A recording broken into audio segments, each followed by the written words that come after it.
झोपड़े के द्वार पर बाप और बेटा दोनों एक बुझे हुए अलाव के सामने चुपचाप बैठे हुए थे और अंदर बेटे की जवान बीवी बुधिया प्रसव वेदना में पछाड़ खा रही थी। रह रहकर उसके मुंह से ऐसी दिल हिला देने वाली आवाज निकलती थी कि दोनों कलेजा थाम लेते थे। जाड़ों की रात थी, प्रकृति सन्नाटे में डूबी हुई, सारा गांव अंधकार में ले हो गया था। घीसू ने कहा, मालूम होता है बचेगी नहीं, सारा दिन दौड़ते हो गया, जा देख तो आ। माधव चिढ़कर बोला, मरना ही है तो जल्दी मर क्यों नहीं जाती? देखकर क्या करूं, तू बड़ा बेदर्द है बे। साल भर जिसके साथ सुख चैन से रहा, उसी के साथ इतनी बेवफाई। तो मुझसे तो उसका तड़पना और हाथ पांव पटकना नहीं देखा जाता। चमारों का कुनबा था और सारे गांव में बदनाम। घीसू एक दिन काम करता तो 3 दिन आराम करता।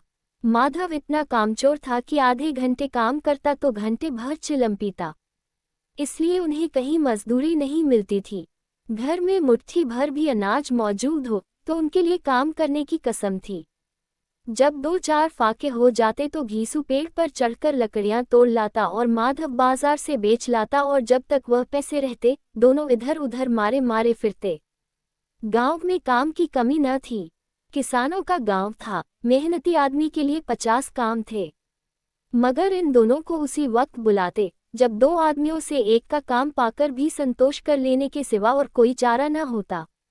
अगर दोनों साधु होते तो उन्हें संतोष और धैर्य के लिए संयम और नियम की बिल्कुल जरूरत न होती। ये तो इनकी प्रकृति थी। विचित्र जीवन था इनका। घर में मिट्टी के 2-4 बर्तन के सिवा कोई संपत्ति नहीं। फटे चिथड़ों से अपनी नग्नता को ढांके हुए जिए जाते थे। संसार की चिंताओं से मुक्त, कर्ज से लदे हुए, गालियां भी खाते, मार भी खाते, मगर कोई गम नहीं। दीन इतने की वसूली की बिल्कुल आशा न रहने पर भी लोग इन्हें कुछ न कुछ कर्ज दे देते थे।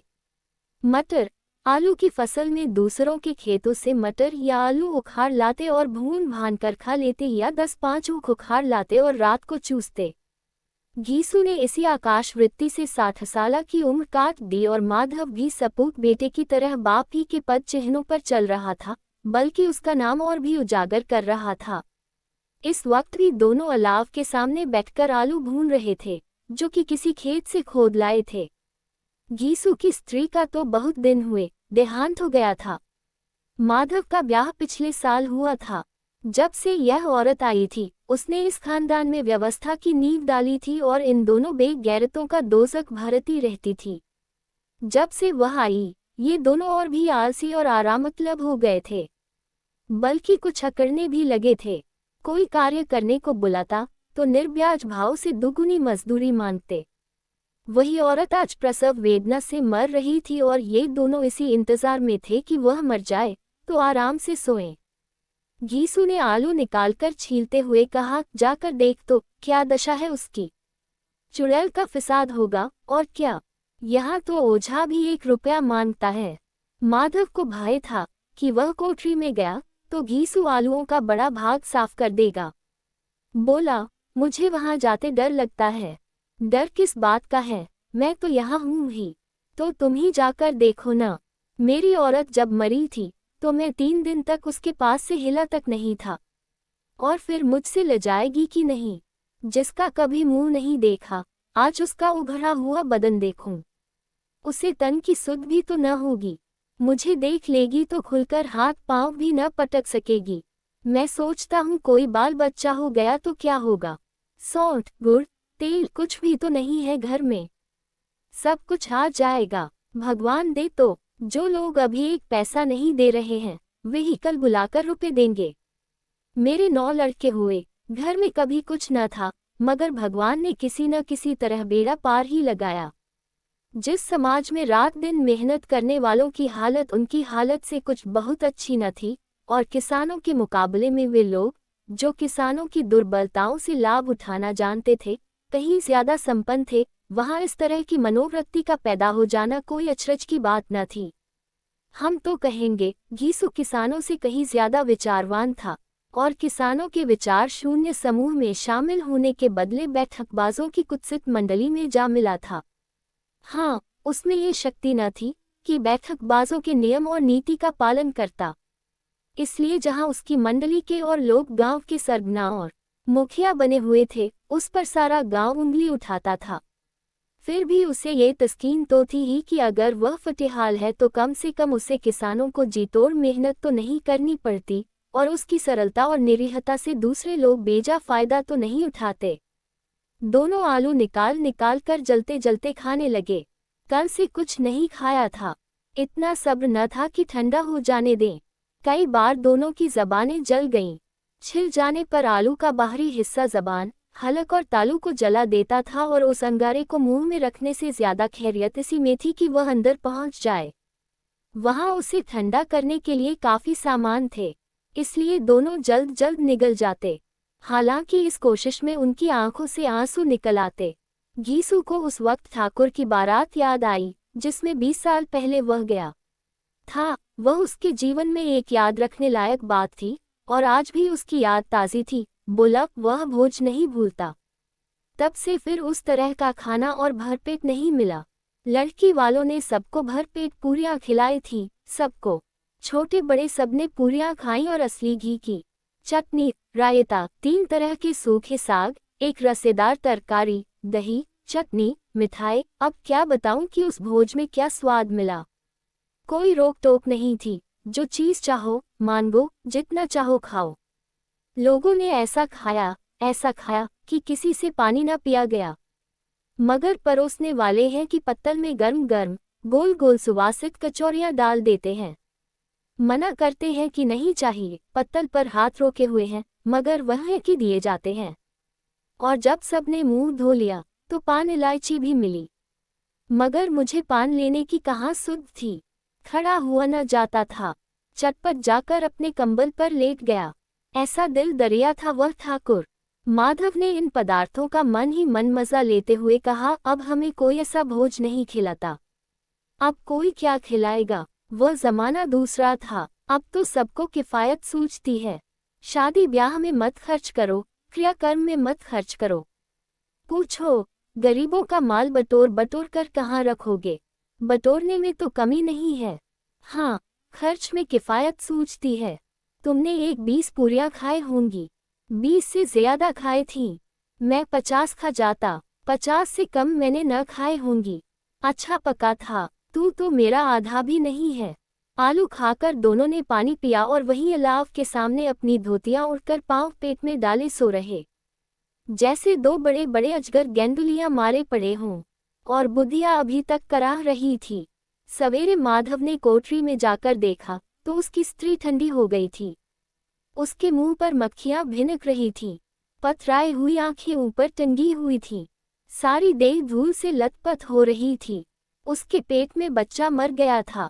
माधव भागा हुआ घीसू के पास आया, फिर दोनों जोर जोर से हाय हाय करने और छाती पीटने लगे।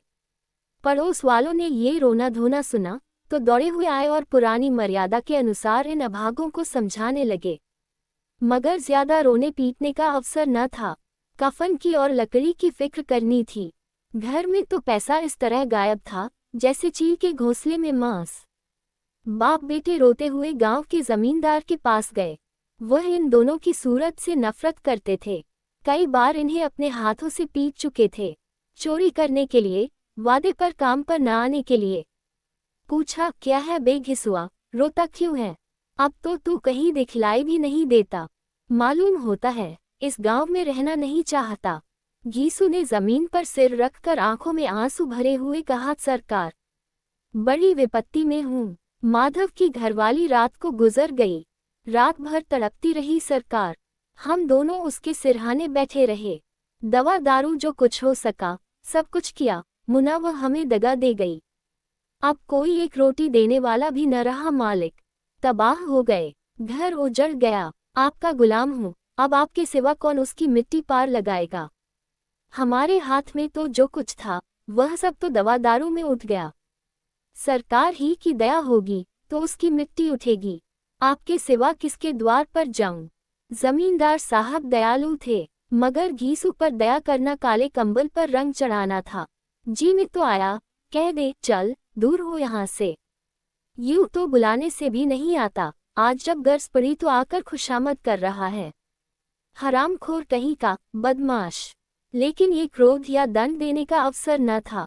जी में कुलते हुए 2 रुपए निकालकर फेंक दिए, मगर सांत्वना का एक शब्द भी मुंह से न निकला। उसकी तरफ ताका तक नहीं, जैसे सिर का बोझ उतारा हो। जब जमींदार साहब ने 2 रुपए दिए तो गांव के बनिए महाजनों को इनकार का साहस कैसे होता। घीसू जमींदार के नाम का ढिंढोरा भी पीटना खूब जानता था। किसी ने 2 आने दिए, किसी ने 4 आने। 1 घंटे में घीसू के पास 5 रुपए की अच्छी रकम जमा हो गई। कहीं से अनाज मिल गया, कहीं से लकड़ी। और दोपहर को घीसू और माधव बाजार से कफन लाने चले। इधर लोग बांस वांस काटने लगे। गांव की नर्म दिल स्त्रियां आकर लाश देखती थीं और उसकी बेकसी पर 2 बूंद आंसू गिराकर चली जाती थीं। बाजार में पहुंचकर घीसू बोला, लकड़ी तो उसे जलाने भर को मिल गई है, क्यों माधव? माधव बोला, हाँ, लकड़ी तो बहुत है, अब कफन चाहिए। तो चलो, कोई हल्का सा कफन ले लें। हाँ, और क्या, लाश उठते उठते रात हो जाएगी। रात को कफन कौन देखता है? कैसा बुरा रिवाज है कि जिसे जीते जी तन ढकने को चिथड़ा भी न मिले, उसे मरने पर नया कफन चाहिए। कफन लाश के साथ जल ही तो जाता है, और क्या रखा रहता है। यही 5 रुपए पहले मिलते तो कुछ दवा दारू कर लेते। दोनों एक दूसरे के मन की बात ताड़ रहे थे। बाजार में इधर उधर घूमते रहे। कभी इस बाजार की दुकान पर गए, कभी उसकी दुकान पर। तरह तरह के कपड़े, रेशमी और सूती देखे, मगर कुछ जचा नहीं। यहाँ तक कि शाम हो गई। तब दोनों न जाने किस दैवी प्रेरणा से एक मधुशाला के सामने जा पहुँचे और जैसे किसी पूर्व निश्चित व्यवस्था से अंदर चले गए। वहां जरा देर तक दोनों असमंजस में खड़े रहे। फिर घीसू ने गद्दी के सामने जाकर कहा, साहू जी, एक बोतल हमें भी देना। इसके बाद कुछ चिखौना आया, तली हुई मछली आई और दोनों बरामदे में बैठकर शांतिपूर्वक पीने लगे। कई कुज्जियां ताबड़तोड़ पीने के बाद दोनों सरूर में आ गए। घीसू बोला, कफन लगाने से क्या मिलता, आखिर जल ही तो जाता, कुछ बहू के साथ तो न जाता। माधव आसमान की तरफ देखकर बोला, मानव देवताओं को अपनी निष्पापता का साक्षी बना रहा हो, दुनिया का दस्तूर है, नहीं लोग बामनों को हजारों रुपए क्यों दे देते हैं? कौन देखता है परलोक में मिलता है या नहीं? बड़े आदमियों के पास धन है, फूंके। हमारे पास फूंकने को क्या है? लेकिन लोगों को जवाब क्या दोगे? लोग पूछेंगे, नहीं, कफन कहाँ है? घीसू हंसा, अबे, कह देंगे कि रुपए कमर से खिसक गए। बहुत ढूंढा, मिले नहीं। लोगों को विश्वास न आएगा, लेकिन फिर वही रुपए देंगे।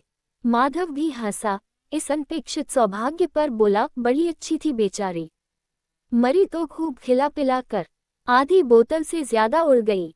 घीसू ने 2 सेर पूरियां मंगाई, चटनी, अचार, कलेजियां। शराब खाने के सामने ही दुकान थी। माधव लपक कर 2 पत्तलों में सारे सामान ले आया। पूरा 1.5 रुपया खर्च हो गया, सिर्फ थोड़े से पैसे बच रहे। दोनों इस वक्त इस शान में बैठे पूरियां खा रहे थे जैसे जंगल में कोई शेर अपना शिकार उड़ा रहा हो। न जवाबदेही का खौफ था, न बदनामी की फिक्र। इन भावनाओं को उन्होंने बहुत पहले ही जीत लिया था। घीसू दार्शनिक भाव से बोला, हमारी आत्मा प्रसन्न हो रही है तो क्या उसे पुण्य होगा? माधव ने श्रद्धा से सिर झुकाकर तस्दीक की, जरूर से जरूर होगा। भगवान, तुम अंतर्यामी हो, उसे बैकुंठ ले जाना। हम दोनों हृदय से आशीर्वाद दे रहे हैं। आज जो भोजन मिला वह कभी उम्र भर न मिला था। एक क्षण के बाद माधव के मन में एक शंका जागी। बोला, क्यों दादा, हम लोग भी एक न एक दिन वहां जाएंगे ही। घीसू ने इस भोले भाले सवाल का कुछ उत्तर न दिया। वह परलोक की बातें सोचकर इस आनंद में बाधा न डालना चाहता था। जो वहां वह हम लोगों से पूछे कि तुमने हमें कफन क्यों नहीं दिया तो क्या कहोगे?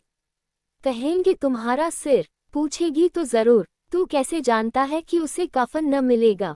तू मुझे ऐसा गधा समझता है? 60 साल क्या दुनिया में घास खोदता रहा हूँ, उसको कफन मिलेगा और बहुत अच्छा मिलेगा। माधव को विश्वास न आया। बोला, कौन देगा? रुपए तो तुमने चट कर दिए, वह तो मुझसे पूछेगी। उसकी मांग में तो सेंदूर मैंने डाला था। कौन देगा? बताते क्यों नहीं? वही लोग देंगे जिन्होंने अब की दिया। हाँ, अब की रुपए हमारे हाथ न आएंगे। ज्यों ज्यों अंधेरा बढ़ता था और सितारों की चमक तेज होती थी, मधुशाला की रौनक भी बढ़ती जाती थी। कोई गाता था, कोई डींग मारता था, कोई अपने संगी के गले लिपटा जाता था, कोई अपने दोस्त के मुंह में कुल्हड़ लगाए देता था। वहां के वातावरण में सुरूर था, हवा में नशा। कितने तो यहाँ आकर एक चुल्लू में मस्त हो जाते थे। शराब से ज्यादा यहाँ की हवा उन पर नशा करती थी। जीवन की बाधाएं यहाँ खींच लाती थीं और कुछ देर के लिए ये भूल जाते थे कि वे जीते हैं या मरते हैं, या न जीते हैं न मरते हैं। और ये दोनों बाप बेटे अब भी मजे ले लेकर चुस्कियां ले रहे थे। सबकी निगाहें इनकी ओर जमी हुई थीं। दोनों कितने भाग्य के बली हैं। पूरी बोतल बीच में है। भरपेट खाकर माधव ने बची हुई पूरियों का पत्तल उठाकर एक भिखारी को दे दिया, जो खड़ा इनकी ओर भूखी आंखों से देख रहा था और देने के गौरव, आनंद और उल्लास का अपने जीवन में पहली बार अनुभव किया। घीसू ने कहा, ले जा, खूब खा और आशीर्वाद दे। जिसकी कमाई है वह तो मर गई, मगर तेरा आशीर्वाद उसे जरूर पहुंचेगा। रोए रोए से आशीर्वाद दो, बड़ी गाढ़ी कमाई के पैसे हैं। माधव ने फिर आसमान की तरफ देखकर कहा, वह बैकुंठ में जाएगी दादा, बैकुंठ की रानी बनेगी। घीसू खड़ा हो गया और जैसे उल्लास की लहरों में तैरता हुआ बोला, हाँ बेटा, बैकुंठ में जाएगी। किसी को सताया नहीं, किसी को दबाया नहीं।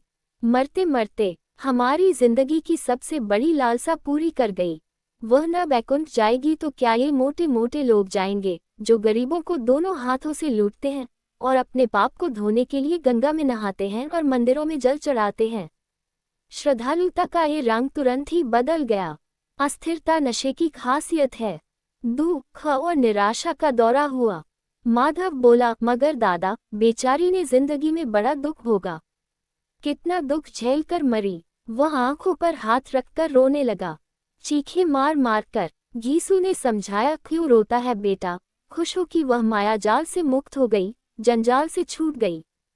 बड़ी भाग्यवान थी जो इतनी जल्द माया मोह के बंधन तोड़ दिए।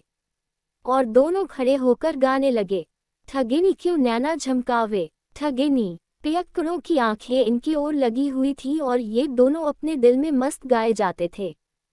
फिर दोनों नाचने लगे, उछले भी, कूदे भी, गिरे भी, मटके भी, भाव भी बनाए, अभिनय भी किए और आखिर नशे में मदमस्त होकर वहीं गिर पड़े। कहानी अच्छी लगे तो लाइक, कमेंट एंड शेयर करें और हमें सब्सक्राइब करें। Kanpur story dairy. Thanks for watching.